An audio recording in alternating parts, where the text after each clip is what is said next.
की वजह से मुर्जी भाई पटेल नहीं आ पाए हैं। तो मैं भारतीय जनता पार्टी परसों ही ज्वाइन किया है मैंने। कल मेरा जन्मदिन था और आज से मैं अंधेरी विधानसभा के उम्मीदवार महायुति के मुर्जी भाई पटेल के लिए अपना कैंपेन चालू किया है।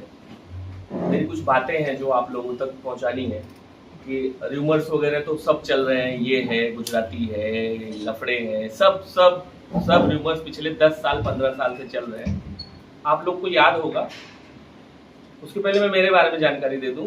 मेरा नाम अजय तिवारी है। मैं 2017 में इंडिपेंडेंट कॉरपोरेशन का चुनाव पंप हाउस वार्ड क्रमांक 79 से लड़ा था और 1.5 महीने की तैयारी में मैंने अपक्ष 4,500 वोट लिया था। ये जो मुझे जानते हैं उनको बहुत अच्छी तरह पता है, जो नए हैं उनकी जानकारी के लिए बताया है।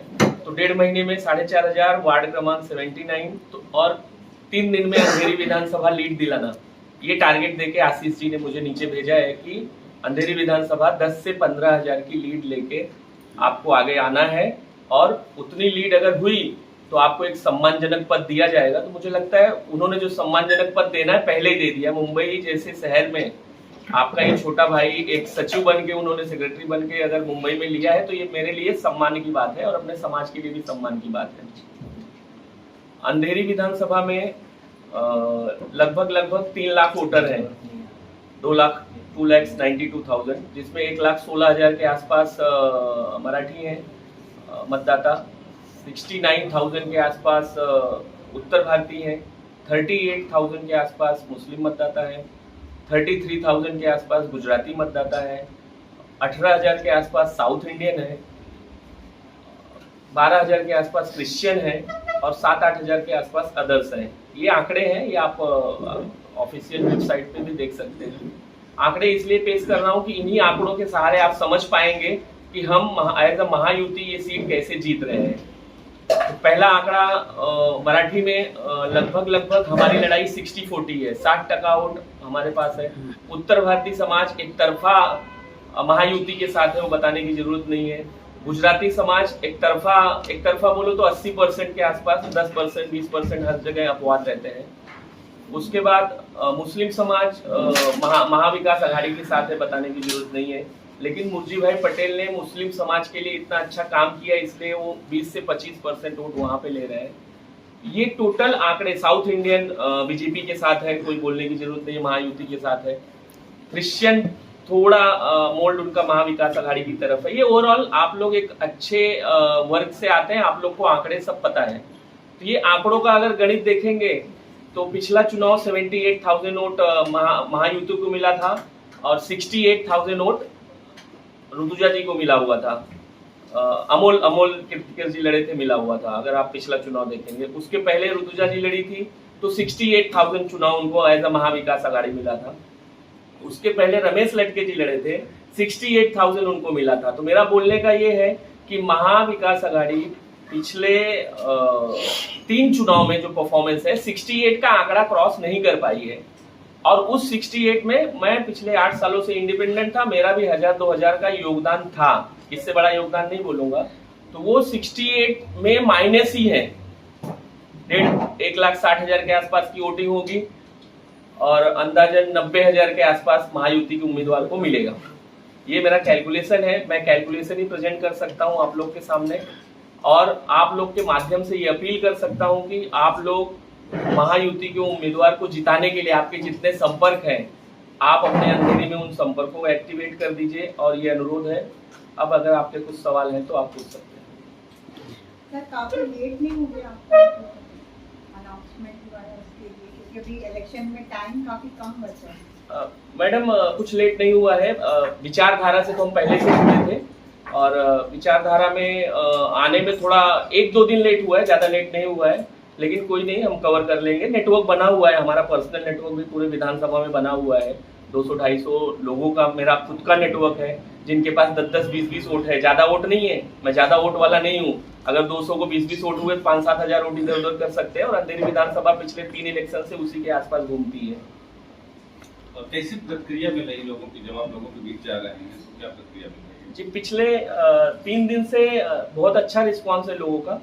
और एक ही चीज है कि भाई उम्मीदवार आप मत देखिए, उम्मीदवार अपनी जगह है, महायुति देखिए तो, क्योंकि हमको महायुति चुन के लाके फडणवीस जी को, हमारे मुख्यमंत्री एकनाथ शिंदे साहब को, उनको मुख्यमंत्री बनाना है। उसके लिए ये टारगेट है कि ये सीट निकलनी चाहिए। जिन आंकड़ों का दावा आप कर रहे हैं, सामने वाला भी इसी बात कर रहे हैं, उत्तर भारतीयों का उसके साथ में है, तमाम लोग उसके साथ में जुड़े हैं, तो इसको लेके क्या कुछ कहना चाहिए? मैं कंट्रोवर्शियल स्टेटमेंट नहीं दूंगा। रमेश लटके जी जिंदा थे तो वो उत्तर भारतीयों को पूछते थे, लेकिन मेरे जैसे आदमी को 2.5 साल में, पिछले मैं 2.5 साल की बात करता हूँ, ऋतुजा जी जब से आमदार हैं, एक सिंगल कॉल नहीं आया है, थैंक यू बोलने का भी कॉल नहीं आया, जबकि पूरी की पूरी टीम उनके लिए लगी थी। तो उत्तर भारतीय समाज की तो बात ही मत करिए कि उत्तर भारतीय समाज के किसी आदमी को उन्होंने फोन भी किया होगा, उनकी हालचाल भी ली होगी। 3-3 घंटे पहले बिठाया जाता था, 1.5-1.5 2-2 घंटे अभी बिठाया जाता है। किन मुद्दों के साथ जनता के बीच में जा रहे हैं? बहुत बड़ा मुद्दा हमारे पास है लाडली बहन योजना। अगर आप लोग को पता होगा, मुख्यमंत्री जी की बहुत प्यारी योजनाएं हैं और उसमें से ये बहुत अच्छी योजना है। मोदी जी ने जो काम किया है, फडणवीस जी ने जो काम किया हुआ है, उन कामों को लेके हम उनके बीच में जा रहे हैं और काफी अच्छा प्रतिसाद मिल रहा है। आप जो 10 साल का विकास है, उस विकास को देखते हुए क्या कुछ रणनीति आपने बनाई है कि चुनाव जीतने के बाद मैं ये छूटा हुआ काम पूरा करूंगा? देखिए, विधानसभा में बहुत सारे मुद्दे हैं। सबसे बड़ा मुद्दा एक है सुभाष नगर में पानी का मुद्दा। अगर आप लोग यहाँ की लोकल समस्याओं से सहमत होंगे तो वो चुन के आने के बाद तो छोड़ दीजिए, मुर्जी भाई पटेल ने वो मुद्दा पहले ही सॉल्व कर दिया है। अगर सुभाष नगर से थोड़ा बहुत वाकिफ होंगे तो आप वहाँ पता लगा लीजिएगा कि वहाँ की जनता को पानी की समस्याएं थी, बिल की समस्याएं थी, तो वो उन्होंने रिजॉल्व कर दिया है। ये छोटा मुद्दा है। फिर रोड है, रास्ते हैं, गटर है, ये सब काम तो हो ही रहे हैं, ये काम ऑटोमेटिक हो रहे हैं।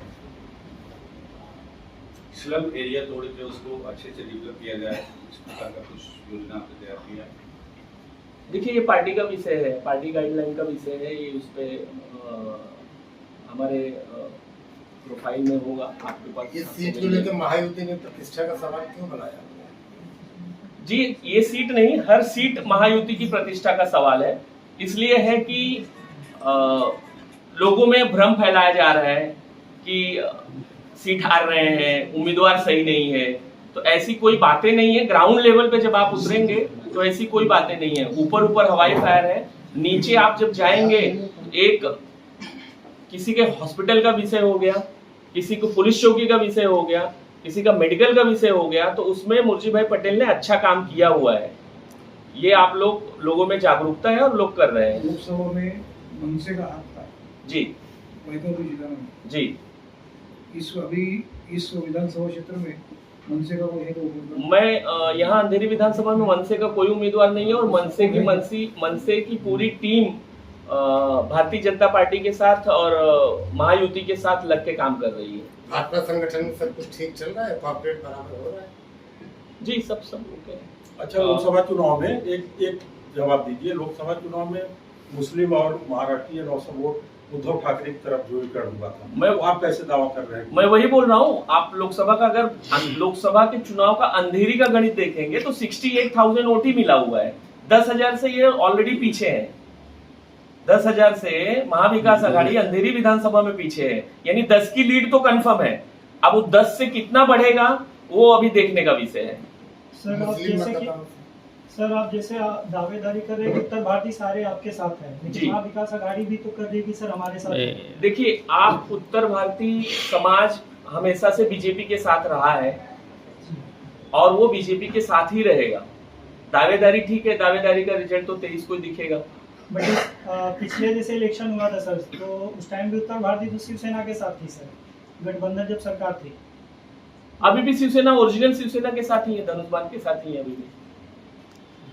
जनता से क्या कुछ अपील करते हैं? क्या अपील करना चाहेंगे? जो भ्रम है लोगों में, अगर कुछ भ्रम है तो उसको लेकर के अपने मतदाताओं से क्या अपील करना? जनता से मेरी एक ही अपील है कि आप लोग बढ़ चढ़ के मतदान में हिस्सा लीजिए और महायुति उम्मीदवार मुर्जी भाई पटेल को जिताइए, जिता के लाइए। देखिए, जीत तो रहे ही हैं, 10,000 की लीड है, लीड काटना खाने का काम नहीं है, तो बढ़ चढ़ के 10 से 15,000 20,000 की लीड करके जिताइए।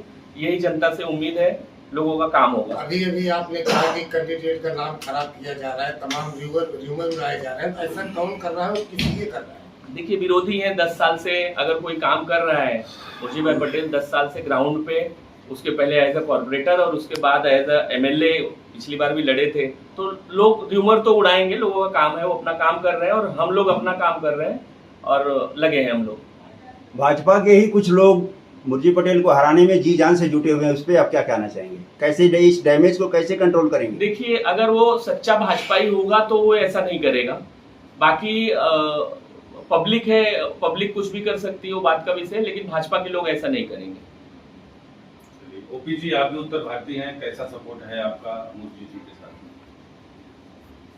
उत्तर भारतीयों का जो लेखा जोखा है इस 166 इस विधानसभा में अंधेरी के, सब मुर्शी भाई की तरफ में है और लोग चाहते हैं कि मुर्शी काका जीते और अच्छे मतों से जीतें, और इनके जीतने से इस क्षेत्र के लोगों को बहुत फायदा होने वाला है।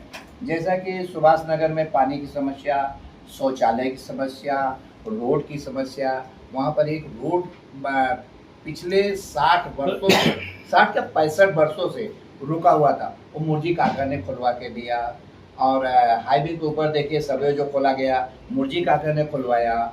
और इसी प्रकार से काका ने फिल्टर पाड़ा में आप जाके देखिए, जहाँ पर मुस्लिम क्षेत्र के लोग हैं, वहाँ पर इतना अच्छा काम किया है कि वो सब लोग काका की तरफ हैं, ये बड़ी बात है। और वहाँ पर एक है मोरारजी नगर, वहाँ के लोग बहुत खुश हैं। तो जो जिस क्षेत्र में काम करता है वहाँ उसके लोग चाहते हैं, लेकिन कभी कभी घर की फैमिली की तरह कुछ लोग तो एक का दुक्का तो नाराज होते ही हैं, तो उससे कोई ये ज़्यादा फर्क नहीं पड़ेगा, लेकिन उनको भी अगर ऐसी ज़रूरत पड़ी तो मना लिया जाएगा। जय जी, आप क्या कुछ कहना चाहेंगे? देखिए, मैं पहले बता दूं, जयशंकर सिंह मुंबई समन्वयक एकनाथ शिवसेना जी की टीम से हूँ, और इस बार उत्तर भारतीयों का मूड पूरा बदला हुआ है। ये सिर्फ अंधेरी विधानसभा के लिए नहीं, संपूर्ण मुंबई के लिए बदला हुआ है। और सारे उत्तर भारतीय समाज के लोग एक मत से शिवसेना एकनाथ शिंदे जो ओरिजिनल शिवसेना उसके साथ है। भारतीय जनता पार्टी का अपना काम है, शिवसेना का अपना काम है, RPI और राष्ट्रवादी कांग्रेस का मिला के इस समय हम मुंबई पूरी तरह से जीत रहे हैं। और सबसे अपील सिर्फ इतनी है कि जो इस मतदान को खेल समझ के कहीं घूमने चले जाते हैं या अपने गांव जाने की तैयारी कर रहे हैं उसे, और सबसे बड़ी बात मैं बता दूं कि अब हम लोग, जो लोग कहते थे ना, हम लोग दावा करके ठोक रहे कि हम मराठी उत्तर भारतीय हो गए हैं। मराठी उत्तर भारतीय होने का मतलब कि मराठी भाषिक महाराष्ट्र और हम उत्तर भारतीय दोनों सगे भाइयों के कतार में आ गए। और शिवसेना भारतीय जनता पार्टी महायुति के जितने उम्मीदवार हैं सबको जिता कर ला रहे हैं। राजीव भाई, आप क्या कुछ कहेंगे? आपकी सरकार अगर आती है तो क्या सर्वप्रथम क्या है प्लान कि महाराष्ट्र में उत्तर भारतीय के लिए क्या और यहाँ के लिए क्या करना चाहेंगे? सबसे पहले तो आपको बता दूं कि महाराष्ट्र के जो हमारे लाडले मुख्यमंत्री हैं एकनाथ रावजी शिंदे जी और देवेंद्र फडणवीस जी, इन्होंने जो लाड़की बहन योजना चालू की, जो वृद्धा पेंशन चालू किया, जो वृद्धों के लिए तीर्थ यात्रा, उसमें किसी से पूछा ही नहीं कि आप उत्तर भारतीय हो, आप मुस्लिम हो, क्या हो। जिन जिन लोगों ने उसकी जरूरत समझी, जिन्होंने वो फॉर्म भरा, सारे लोगों को महाराष्ट्र सरकार ने उसका फल दिया। उसमें कुछ जैसे आधार कार्ड है या कुछ बहुत सारे ऐसे उत्तर भारतीयों के पास नहीं है, राशन कार्ड है नहीं, तो उसकी वजह से भी बहुत सारे मैंने ऐसा सर्वे में देखा है कि रिजेक्ट हुआ है ऐसा। नहीं, उसके लिए आपको अगर याद होगा तो पूरे मुंबई में जो राष्ट्रीय प्रवक्ता है संजय निरुपम जी, उन्होंने ये सारा कार्यक्रम और उत्तर भारतीय इलाकों में लेकर ये कहा कि अगर मान लीजिए आपका आधार कार्ड में कोई हमारी बहन यूपी से शादी करके आई है और वो रहते, तो आप पति का कार्ड लगा दीजिए, आपका वो पास हो जाएगा। तो वो समस्या तो पहले ही मुख्यमंत्री जी ने हल किया। तो उत्तर भारतीयों को घबराने गया, मैं तो कहता हूँ कि मुंबई का या महाराष्ट्र के किसी को घबराने की जरूरत नहीं है।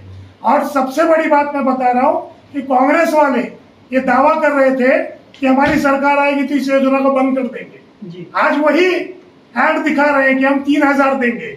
भाई, एक तरफ आप दावा करते हो इसको बंद कर देंगे और दूसरी तरफ आप कहते हो कि हम 3000 देंगे। तो ये दोगली नीति जो चल रही है वो पूरे मुंबई के महाराष्ट्र के लोग जानते हैं, और महायुति की सरकार महाराष्ट्र में बनने जा रही है।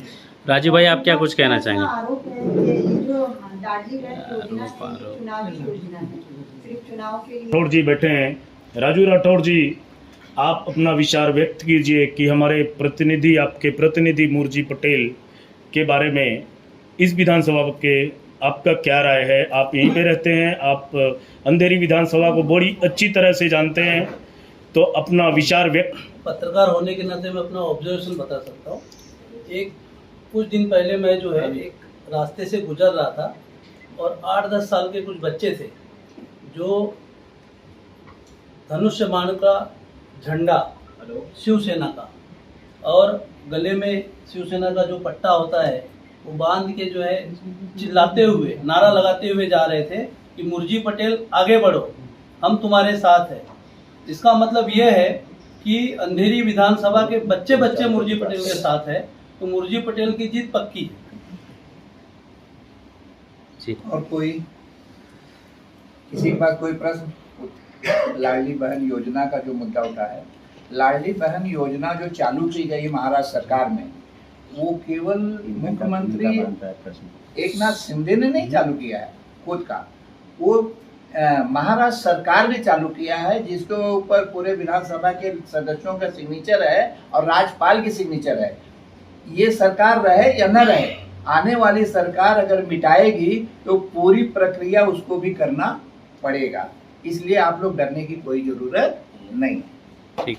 ये एमएलए उम्मीदवार मुरजी पटेल जी जो है, कुछ लोग इनकी छवि जो खराब करने की बातें आप कर रहे हैं, कई सालों से जब भी चुनाव का माहौल आता है वो लोग एक्टिव हो जाते हैं और मुरजी पटेल के खिलाफ जो है बहुत सारी एसआरए योजना या बहुत सारे करप्शन की बात करते हैं, लेकिन आज तक किसी ने भी कोई प्रूफ अब तक नहीं कर पाया, ना कोई ऐसे कागजात है जिसे उन्होंने जो है सामने दिखाया किसी के कि जिसमें ये तय हो कि मुरजी पटेल उस करप्शन से संबंधित है। ठीक है, उन लोगों को मैं ये कहना चाहता हूँ कि अच्छा, एक चीज़ और मैं बताऊँ, एक इन्होंने स्कीम या एक इन्होंने नारा लगाया है, बोरिया बिस्तर बांधो और घर को जाओ, जो ये लोग ये बोलते हैं जिसमें कि मुरजी पटेल इस चुनाव के बाद हारेंगे और बोरिया बिस्तर बांध के घर जाएंगे। लेकिन मैं ये कहना चाहूँगा कि मुरजी पटेल जो है कहीं किसी करप्शन में, मेरे हिसाब से, मेरा ऑब्जर्वेशन, आज तक कोई डॉक्यूमेंट्स या कोई प्रूफ नहीं मिल पाया है जिसमें वो कहीं पे जो है उसमें इन्वॉल्व हो और करप्शन किए हो। और अगर ऐसा कुछ होता तो ये जो इतने एक्टिव लोग हैं आज तक उनको फंसा दिए होते। और मैं ये कहूँगा कि अगर कोई एक भी डॉक्यूमेंट्स ये लोग ये स्थापित करे कि मुरजी पटेल उस करप्शन में इन्वॉल्व है, तो हम पत्रकार मिलकर उनके ऊपर एफआईआर करवाएंगे। ठीक है, और रही दूसरी बात, जैसे कि चुनाव की जो स्थिति देखी जा रही है, मुझे ये लग रहा है कि कहीं मुरजी पटेल इनको घर तक न छोड़ के आए। और मुरजी पटेल की विशेषता रही है कि मुरजी पटेल 100 बसें एक सेकंड में जो है इंतजाम कर देते हैं, और इन लोगों के लिए मुझे तो लगता है एक बस ही काफ़ी है जिससे मुरजी पटेल सबके घर घर छोड़ के आए। एक आखिरी सवाल से, कटोगे तो बटोगे, ये नारा जो चले आ रहा है सर, इसकी मीनिंग बहुत जनता, बहुत सारे नेगेटिव और पॉजिटिव, तो इसको आप बताना, ये हमारे चैनल के माध्यम से दर्शकों और हमारे देशवासियों को क्या है उसका तात्पर्य? देखिए, कटोगे तो बटोगे जैसा कुछ है ही नहीं। हम पहले से एकजुट थे और उसपे से योगी आदित्यनाथ जी और हमारे प्रधानमंत्री जी ने हमको और एकजुटता से आगे आने के लिए अपील कर दिया है। इसमें तो कुछ है ही नहीं, गलत कुछ है ही नहीं। उसका तात्पर्य क्या है? कटोगे तो बटोगे, खिलाफ आप एकजुट होना चाहते हैं, ये उनका कहना है। महायुति उम्मीदवार के लिए हम लोग एकजुट होना चाहते हैं, खिलाफत कहाँ है? और इसका विरोध भाजपा के राज्यसभा सांसद अशोक चौहान जी, मिलिंद देवड़ा जी, उन लोगों ने विरोध किया है कि कटोगे तो बटोगे, इसका हम समर्थन नहीं करते हैं। बीजेपी में ही मतभेद है। बीजेपी कैसे लोगों को संतुष्ट कर पाएगी? इंटरव्यू हुआ, उसमें राधा कृष्ण विखे पाटिल जी ने भी बोला और सूरज जी ने भी बोला कि हम भी, देखिए, ये वरिष्ठ लोग हैं और वरिष्ठ लोग का अभी मैंने स्टेटमेंट सुना नहीं है, 3 दिन ही हुए हैं मुझे, तो इसका जवाब लेके मैं जरूर आप लोग के साथ आऊंगा। चलिए, इसका मैं जवाब दे रहा हूँ। एक मिनट सुन लीजिए। ये जो बटोगे तो कटोगे वाला आपने पूछा कि लोगों की, मैं बता रहा हूँ, जैसे कि उन्होंने कहा कि लोगों का नजरिया, लोग किस नजरिए से सोचते हैं। आप किसी फिल्म को जब देखने जाते हैं तो आपको जय वीरू से ज्यादा गब्बर सिंह याद रहता है।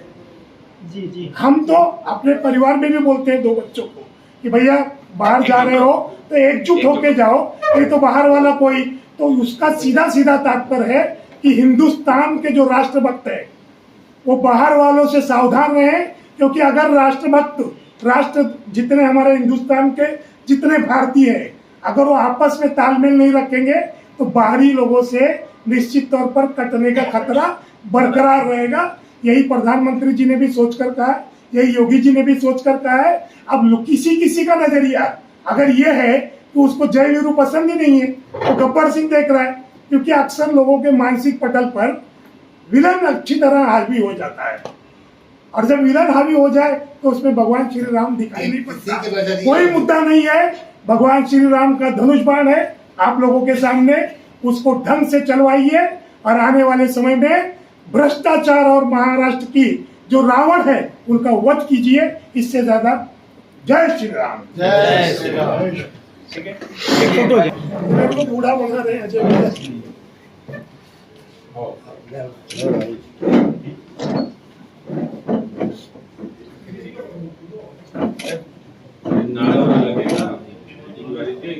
जय श्री राम। जय जय श्री राम। जय श्री राम। एक साथ ऐसे बोलो, जय जय श्री राम।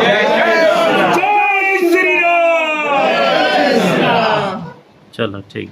आप लोग के लिए